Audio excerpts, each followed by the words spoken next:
Correspondent Adam Fleming is in Westminster for us this morning. Adam.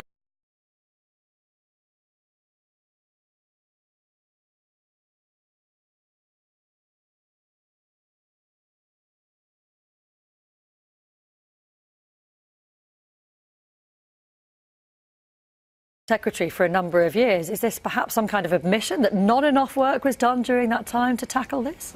That's Adam Fleming, and we will talk to one of those charities that supports victims of domestic abuse later in the programme. California is being hit by what could be one of its biggest storms in decades. Yes, that was Captain Scott from the US Fire Department, just to bring us up to date with the situation in California. President Donald Trump is preparing to address a rally of supporters in Florida at the end of an eventful week for the new US government. Yesterday, Mr. Trump sought to focus on his promise to boost manufacturing jobs, but later resumed his criticism of the media, branding the industry as an enemy of the American people. Catherine Stancheshen reports. Scunthorpe is a town probably known best for its steel, but from today it is all about gold. Brilliant. Love it. It's 14 minutes past 8. Good morning. Now, pressure is growing on the government to reassess their proposals to update business rates after 3 former trade secretaries criticised the plans. The new rates come into force in England on April the 1st. Scotland and Wales will also see changes to their business rates on the same day. Scotland and Wales will also see changes to their business rates on the same day. Scotland and Wales will also see changes to their business rates on the same day.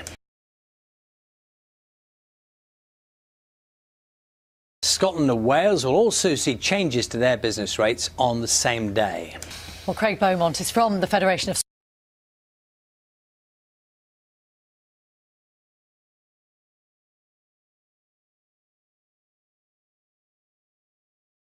Small Businesses, one of the business groups that signed this letter condemning the changes. Hi, Craig. Hi. Businesses up in arms around the country, but we should point out, first of all, that some people have done pretty well out of these changes, haven't they? That's £1,000. The problem is there are millions of these appeals going through at the moment. There's a huge backlog. It's taking months, if not years, to get these complaints resolved. So they have that would claim to be business friendly. Possibly not the corporate friendly, but certainly in terms of the smaller businesses you're talking about. Why do you think they're allowing this situation to emerge? As you're saying, you represent small businesses. Well, they need the money. They need... Good to see you this morning. Thank you very much. Craig Beaumont is from the Federation of Small Businesses.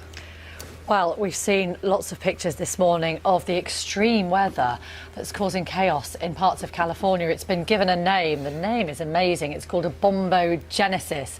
But actually, it tells a fairly tricky story for people living in California at the moment. What is the situation there? What's happening?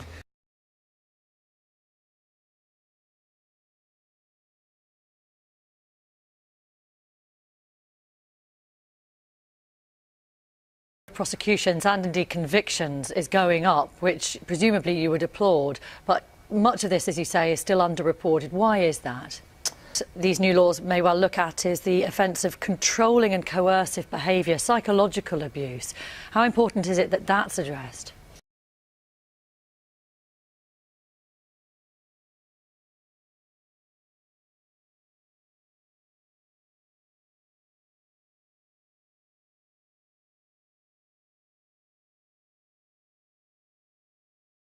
We're talking majority women, but also a significant number of men as well. In terms of returning home to their partner, Theresa May says this is a subject close to her heart. But, of course, since 2010, this government's overseen the closure of huge numbers of refuges for women and vulnerable individuals. Is that something that she needs to go back and have a look at? Diana Barron from the charity Safe Lives. Much appreciated. Thanks. Thank you. Time now is 8:27. You're watching Breakfast from BBC News. Time now for a look at the papers. President Trump is preparing to address a rally of supporters in Florida at the end of an eventful week for the new US government. 3 former trade secretaries have criticised plans to reform business rates for the first time in 7 years. Unilever, which makes brands including Marmite and PG Tips, has strongly rejected a £115 billion takeover bid from the American food giant Kraft Heinz. And those are the main stories this morning, 8:35. Mike's here now. It's one of those days. Little things, aren't they? And valuable. Yeah, that line from Colin, the world's poshest Monopoly set. I think if I found them, I wouldn't be playing Monopoly with them. No, if you want to join the treasure hunt, the 5 paintings featuring clues will be displayed at Scunthorpe's 20 to 21 Visual Arts Centre from today. That's until the 29th of April. So it's over a period of time. OK. Yeah. Time to work out the clues. It's 8:52. Now, the Scottish singer-songwriter Amy Macdonald is no stranger to chart success. Aged just 29, she's already released 4 albums and sold millions of records worldwide. But This Is the Life singer says despite all that, she doesn't consider herself a celebrity and loves the fact she's still able to walk down the street without being recognised. Amy's here this morning. Lovely to see you this morning. Thank you so much for coming. Thanks, Amy. Amy's album is called Under Stars. Coming up then in the next half hour. Well, we've been hearing about the extreme weather that's been hitting another part of America, California, where it's being called bombogenesis, or a weather bomb. Darren can tell us a bit more about this. You've never heard of it, Darren, have you? What is it? This is... Darren, but thank you. The prospect of warmer weather, I'm sure many will welcome over the weekend. I'm sure many will welcome over the weekend.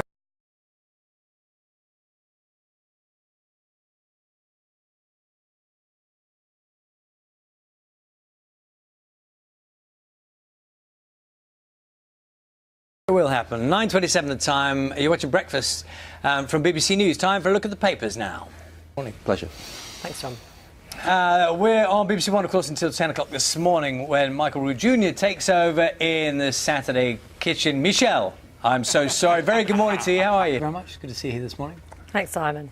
That's it from us today. Rachel's back here tomorrow with Christian from 6 tomorrow morning. Bye-bye. Until then, have a good day. Bye-bye.